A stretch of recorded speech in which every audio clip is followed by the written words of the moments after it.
여러분은 어떨지 모르겠지만 저는 최고의 기술 상품을 찾는 걸 좋아해요. 저는 그것이 가격 대비 가장 좋은 제품이라고 생각합니다.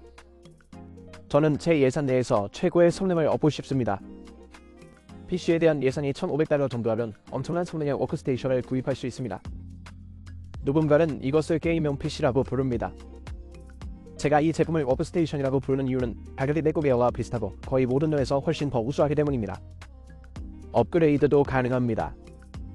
여러 가지를 섞어서 배치하고 싶거나 특정한 것을 다른 것보다 더 좋게 만들고 싶다면 그렇게 할 수 있습니다. 따라서 이 영상에서는 크리에이터로서 $1,500 정도로 조입할 수 있는 최고의 PC를 보여드리고 예산이 허락한다면 몇 가지 업그레이드도 보여드리겠습니다. 그럼 처음에는 $1,500 정도였는데 지금 제가 보고 있는 가격은 $1,494.89입니다. 그러니 여러분이 이 영상을 보실 때쯤에는 실제로 조금 더 저렴해지기를 바랍니다. 하지만 머더보드의 경우 우리는 지버바이 Z790 게이밍 XAX 머더보드를 구매할 것입니다. 이게 게임용 머더보드인 줄은 알지만 실제로는 크리에이터에게는 매우 좋은 제품입니다. PCI 확장이 다양하고 M2 스토리지, DDR5 메모리, 꽤 좋은 I/O 연결선도 갖추고 있거든요.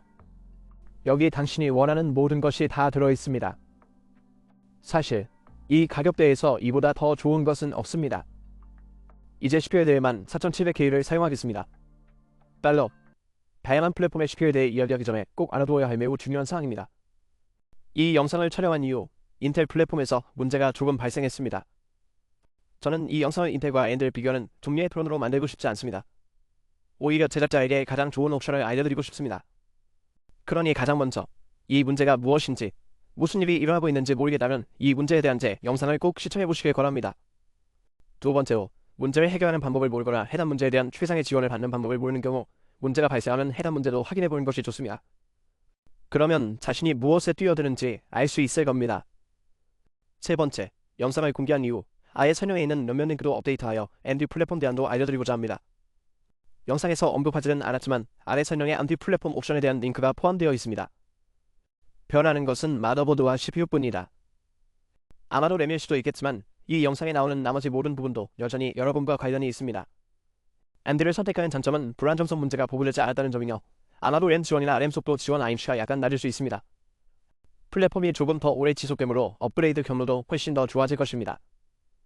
따라서 라이젠 9000 이상으로 업그레이드 할 수 있습니다. 지금 시점에서 성능 측면에서 볼 때 AMD 플랫폼은 가격 대비 성능이 약간 떨어질 수 있습니다. 하지만 문제를 해결할 수 있는 잠재적 방법이 있는지 아니면 지금 당장 좀 더 견고한 옵션으로 보이는 AMD 플랫폼을 선택할지는 사용자에게 달려 있습니다. 영상 후반부에 나오는 업그레이드도 마찬가지입니다. 업그레이드를 원하신다면 해당 설명 하단에 AMD 업그레이드 옵션도 있습니다. 그러니 설명에 있는 링크를 따라가세요. 거기엔 아주 분명하게 있을 거야. 마지막으로 매우 중요한 사항은 AMD나 인텔 중 무엇을 선택하든 어떤 부품을 구매하든 언제 무슨 일이 있어도 쉽게 반품, 교환, R&A를 가질 수 있는 평판 좋은 수매점이나 매장을 찾는 것이 좋다는 것입니다. 그러니 문제가 생기면 쉽게 고칠 수 있어요. 그리고 이 마더보드와 CPU 조합을 사용하면 여기에 적힌 것보다 더 빨리 실행할 수 있는 작은 비법이 있습니다. 그러니까 이건 $329예요. 세상에, 제가 봤을 때보다 훨씬 저렴하네요. 그러니 지금은 더 저렴하게 구매하실 수 있습니다. 그래서 저는 며칠 전부터 이 일을 준비했습니다. 그리고 이미 훨씬 저렴해졌습니다. 그러니 아래 설명의 링크를 확인해보세요. 어쩌면 당신도 이런 거래를 찾을 수 있을지도 몰라요. 24700K에는 8개의 비코가 있습니다. 정말 빠르고 메모리 용량도 넉넉해요. 아직 리뷰를 보지 않으셨다면 채널에서 확인해보세요. 기껏해야 시원하게 시키는 게 아주 좋은 선택이에요. 매우 조용하고 성능이 매우 뛰어납니다. SSD의 경우 OS에 대한 두 가지 옵션이 있습니다. 우리는 WD_BLUESN 581TB 드라이브를 사용할 것입니다. 순차적 읽기 및 쓰기 속도는 가장 빠르지는 않지만 프로그램과 운영체제 등에는 매우 좋습니다. 예산이 조금 더 넉넉하다면 SSD 가이드를 꼭 확인하고 어떤 1TB 드라이브를 선택해야 할지 알아보세요. $2,300가 남는다면 솔리드 및 P44 프로를 선택하세요.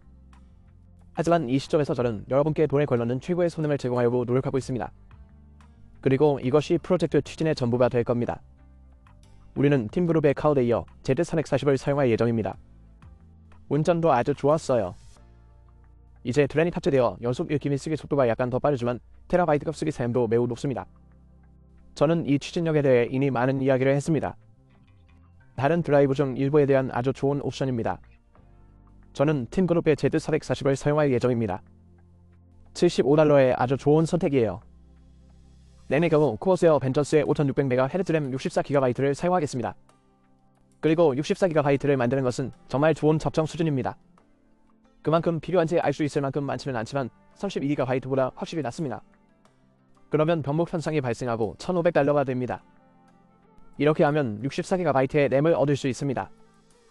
당신은 그것을 믿겠습니까? 솔직히 말해서 이 부품 목록을 살펴보면서 누군가가 $1,500로 이렇게 엄청난 PC를 조립한다는 게 믿기지 않습니다. GPU는 모든 사람에게 가장 흥미로운 부분이겠. 하지만 천재자에게 가장 중요한 것은 아닙니다. PC의 다른 부분에 의해 쉽게 병목 현상이 발생할 수 있기 때문입니다. GPU의 경우 스파우켈의 인텔 러쉬 A770을 선택했습니다. 이건 $280이고 비디오와 사진 편집에 매우 좋습니다. GPU의 경우 스파우켈의 인텔 러쉬 A770을 선택했습니다. 이건 $280이고 비디오와 사진 편집에 매우 좋습니다. 3D로 플레이하신다면 이전 영상에서 말씀드린 RTX 3060을 강력히 추천합니다. 첫 번째 부분을 확인해보세요. 엔비디아 드라이버와 엔비디아 카드는 3D에 훨씬 더 적합합니다. 모든 3D 응용 프로그램 MD도 3D에는 별로 좋지 않습니다. 정말 그걸 위한 거예요. 하지만 비디오 편집, 특히 어도비 프리미어 프로에서의 편집에는 놀라운 GPU입니다. 대리시 리자이버를 사용하고 있다면 해당 GPU 가이드나 GPU 비디오를 확인해보는 것을 적극 권장합니다. 이를 통해 FST 등과 같은 AMD 카드에 대한 작업에 더 나은 리소스를 확보할 수 있습니다. 대리시 리자이버를 사용 중이라면 가격과 벤치마크 비디오를 살펴보세요. 하지만 어도비 애플리케이션에서 일반적인 사진과 비디오를 편집하는 것이라면 이 제품이 가장 적합합니다. PSU의 경우 에너맥스 제품을 사용하고 있습니다. 이것은 850W 전원 공급 장치입니다. 약 $100 정도입니다. 아스 3.0을 지원하므로 나중에 12V 고전력 케이블이 필요한 엔비디아 40시리즈 GPU를 사용하더라도 확장 케이블을 사용할 필요가 없습니다. 기본 플러그를 꼽기만 하면 됩니다. 매우 쉽고 케이블 관리도 수월하고 부품의 품질도 매우 좋습니다. 프랙탈 PC 케이스는 매우 단순하기 때문에 적합합니다. 이제 당신은 $1,500 이하로 이 PC를 구매할 수 있을 것입니다. 제가 이 영상을 만들 당시 총액은 $1,494 89센트였습니다. 하지만 일부 가격은 제가 구매한 가격보다 실제로 더 저렴하다는 것을 알았습니다. 그러니 영상을 볼 때 더 좋은 거래를 할 수 있을 겁니다. 그래서 아래 링크를 통해 설명의 출신 가격을 확인해 보시기를 적극 권장합니다. 이제 만약 예산이 조금 여유가 있어서 $2,200 정도까지 내릴 수 있다면 제가 추천하는 업그레이드는 다음과 같습니다. 제가 업그레이드할 마더보드는 $250짜리 지거바이 Z790AOG입니다. 그러니까 $50 더 내고 업그레이드하는 거예요. 하지만 USB-C 비디오 출력도 제공됩니다. 따라서 USB-C를 통해 비디오 출력에 필요한 태블릿을 사용하는 크리에이터라면 이 마더보드를 통해 이를 구현할 수 있습니다. 이런 기능을 제공하는 마더보드는 많지 않은데 특히 게임용 마더보드의 경우 그렇습니다. 하지만 이건 그렇습니다. 꽤 멋진 디자인의 마더보드이고 I/O도 좋고 전면 패널도 빠르고 ME 스토리지도 넉넉합니다. CPU는 업그레이드하지 않을 거예요. 하지만 인텔의 13700K, 13900K, 14700K 또는 14900K를 탑재한 기가바이트 Z790 마더보드라 Z690 마더보드를 사용하면 실제로 해당 CPU를 6GHz로 수행할 수 있습니다. 이 기능은 다른 마더보드 및 CPU 조합에서는 사용할 수 없고 지가바이트 Z690 및 Z790 마더보드에서만 사용할 수 있으며 이 영상에서 앞서 언급한 이전 마더보드에도 해당됩니다. 따라서 BIOS에서 클릭 한 번으로 아주 쉽게 6GHz로 14700K를 시행할 수 있습니다. 그 방법을 모른다면 제 영상을 시청해보세요. 그리고 하기도 쉽죠. 시원함은 변함없을 겁니다. 하지만 SSD의 경우 마더보드를 강화하기 위해 업그레이드할 예정입니다. ZMP44 프로 1TB 드라이브. 그럼 1TB에 $90예요. 테라바이트당 가격은 최고는 아니지만 제가 이 채널에서 사용해본 시스 중 가장 빠릅니다. 따라서 프로그램과 운영체제를 실행한다면 이 제품의 무작위 읽기 및 쓰기 속도는 제가 PC의 젠사에서 테스트한 제품 중 가장 빠릅니다. 네, 5세대 드라이브는 조금 더 빨라질 겁니다. 하지만 젠4의 가성비를 따져보면 이 차는 믿을 수 없을 정도로 좋습니다.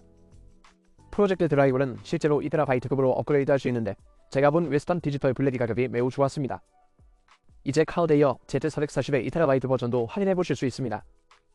하지만 지금은 이 검은색이 더 저렴한 가격이라고 생각해요. SN850X 매우 빠른 드라이브. 안타깝게도 P44 프로용 2TB 드라이브는 훨씬 더 비싸고 그다지 의미가 없습니다. 그래서 저는 WDSN 850X를 추천합니다. 램은 동일하게 유지됩니다. 하지만 이제 CPU 업그레이드가 엄청날 겁니다. 우리는 RK772 IOPS 4070Ti 슈퍼에서 시작할 것입니다. 그럼 왜 TI 슈퍼이고 왜 다른 것은 아닌가요? TI 슈퍼는 실제로 ITS 4080 및 4080 슈퍼의 아기 버전입니다. 정확히 동일한 GPU 다이지만 축소된 버전일 뿐입니다. 따라서 이 제품은 최초로 16GB의 바람을 탑재한 제품인데요. 이는 3D 및 비디오 제작자에게는 엄청난 용량입니다. 그리고 가성비 측면에서만 본다면 4080이나 4080 슈퍼에서는 성능이 크게 향상되지는 않을 것이고 대신 가격이 훨씬 더 높아질 것입니다. 이 사람은 뭐든 잘하는 사람이다. 비디오, 사진, 3D. 물론 비디오 편집의 최고라고 할 수는 없습니다. 비디오 편집에서 최고의 가성비를 원하신다면 GPU 가이드를 꼭 확인해보세요. 일부 암드 GPU가 더 우수하기 때문입니다. 하지만 비디오 편집과 3D 작업을 조금만 한다면 이 제품이 더 나은 성능을 발휘합니다. 3D에 있어서는 이 녀석이 훨씬 낫습니다. 이 사람은 경쟁자들보다 훨씬 뛰어납니다. 제가 말하는 것은 30, 40% 정도일 수도 있고 때로는 AMD가 제공하는 것보다 몇 배나 더 나을 수도 있다는 것이 아닙니다. 그러니까 3D에는 경쟁자가 없다는 말인가요? 3D 작업을 한다면 엔비디아 카드 외에는 다른 것은 선택하지 마세요. 사진과 영상 편집만 한다면 이 제품은 적합하지 않을 수 있습니다. 특히 어도비 애플리케이션을 사용한다면 RCA 770을 추천하고 싶습니다. 본에 비해 훨씬 더 좋은 상품이에요. 그리고 대리시 리잘브와 3D 기능이 있다면 이 GPU가 정답입니다. GPU에서 약간의 보약이 있었지만 나머지는 대부분 제작자에게는 의미가 없습니다. 그리고 그게 제가 할 일이에요. 꼭 주어터 게임 디자인을 따를 필요는 없습니다. 다른 디자인을 선택할 수도 있습니다. 거기에 ITS 4070Ti 슈퍼라고 입력하면 됩니다. 그리고 아래 설명에 몇 가지 옵션을 남겨두고 여러분이 가장 좋아하는 것을 찾아보도록 하겠습니다. PSU 업그레이드는 여기서 반드시 필요한 것은 아니지만 1000W 전원 공급 장치를 사용하겠습니다. 이전 전원 공급 장치는 실제로 이 업그레이드 경로에서 언급한 모든 것을 지원할 수 있으며 GPU 업그레이드도 포함됩니다. 하지만 여기 있는 것은 더 높은 용량을 지원할 수 있기 때문에 전원 공급 장치가 실제로 전체 시스템을 최대 부하에서도 훨씬 효율적인 속도로 실행하고 향후 더 나은 업그레이드 옵션을 지원할 것입니다. 이제 조금 더 많은 전원 공급 장치를 제공할수록 PC가 곡선에서 더 최적의 효율로 실행될 것이기 때문에 전원 공급 장치를 더 많이 사용하게 됩니다. 그렇게 크지는 않지만 제가 원하는 건 그 정도예요. 따라서 나중에 1490으로 업그레이드하면 이 전원 공급 장치도 지원됩니다. 업그레이드 비용은 단 $30에 불과하므로 그만한 가치가 있을 것입니다. 케이스의 경우 케이스가 반드시 더 나은 업그레이드를 제공하지는 않기 때문에 그대로 두었습니다. 하지만 예산이 조금 넉넉하다면 여러가지 케이스를 살펴보고 마음에 드는 것을 골라보세요. PC를 디스플레이에 표시하고 싶다면 다른 프레탈 케이스나 미니멀한 디자인의 케이스, 수족관 케이스 등을 살펴보는 게 좋습니다. 이런 종류의 케이스는 많이 있지만 가격 대비 가장 가성비 좋은 제품은 아직도 프레탈 디자인 포커스 이 케이스입니다. 이제 이 모든 업그레이드는 추가로 $679가 들고 모든 업그레이드를 구매에 따른 총 업그레이드 비용은 $2174.1달러입니다. 가장 중요한 점은 업그레이드를 혼합하여 사용할 수 있다는 것입니다. 예를 들어 당신이 3D 제작자라고 가정해보죠. $1,500 이하의 저렴한 예산을 선호하지만 더 나은 GPU를 원합니다.